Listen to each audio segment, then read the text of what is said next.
Halo Malaysia, halo ekonomi dan juga tentera Indonesia semakin lemah. Selepas menyaksikan peperangan dan juga di Papua dengan Aceh, terbukti bahawa senjata Indonesia tak kuat langsung lah. Indonesia juga tak mampu berperang dan membantu Aceh. Ini membuktikan bahawa negara Indonesia sekarang ni tengah bankrupt dan dilanda masalah ekonomi. Anda boleh lihatlah 50 helikopter yang datang bukannya helikopter tentera. Helikopter yang datang kebanyakannya helikopter daripada negara luar ataupun syarikat swasta yang melakukan industri di Aceh. Endon bukan saja tak ada duit untuk membantu rakyat Aceh, negara Endon juga bankrupt lah sebab di Aceh telah rugi besar dan banyaklah minyak Aceh terganggu lah dekat banjir.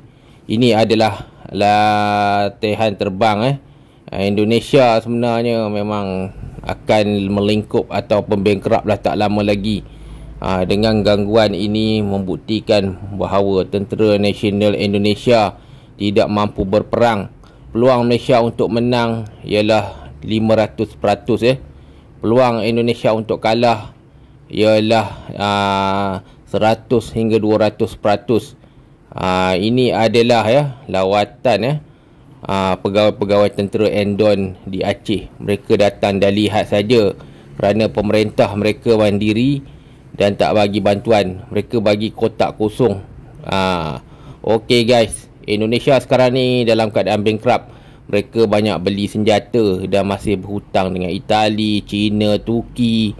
Endon makin teruk lah. Banyak negara lah tersinggung lah dengan Endon. Lepas dia beli, dia tak nak bayar, dia hutang. Indonesia sekarang ni dalam masalah besar. Dia punya masalah sekarang ni, dia punya senjata semua dapat, tapi masalahnya mereka lepas ni kena tunggu lagi 60 tahun lah untuk beli peralatan baru. Banding dengan Malaysia, kita 15 tahun ganti-ganti. Selain itu, kapal terbang Endon juga kalau dia perang, ataupun saya lihat perang di Papua, telah membuktikan bahawa Endon hanya pakai Tucano sebab Endon tak ada duit nak mengoperasikan Sukhoi dan juga F-16. Jika anda lihat, Indonesia sekarang ni dalam keadaan yang sangat susah lah, bankrupt. Ini adalah perang di Papua Indonesia terpaksa menggunakan airborne untuk masuk ke kawasan Papua. Ini membuktikan Papua mempunyai sniper yang sangat kuat lah. Itulah saya cakap, Indonesia bukanlah sebuah negara yang kuat.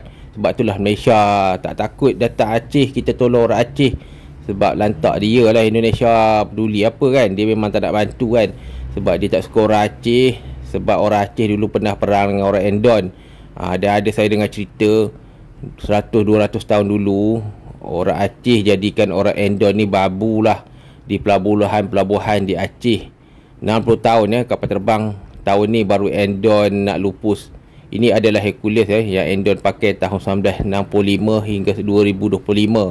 Hampir umur 60 tahun, dan tahun ni terpaksa ditamatkan sebab Endon baru beli Hercules baru.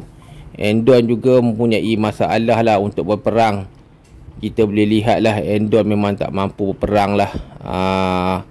Tiada kemampuan berperang, tiada kemampuan untuk melakukan serangan. Kesian lah pilot Elon, tapi apa nak buat kalau mereka serang Malaysia. Lepas ni saya ceritalah nasib kapal terbang Endon kalau kapal terbang pakai enjin turboprop, memang orang kata akan jadi mayat hidup lah.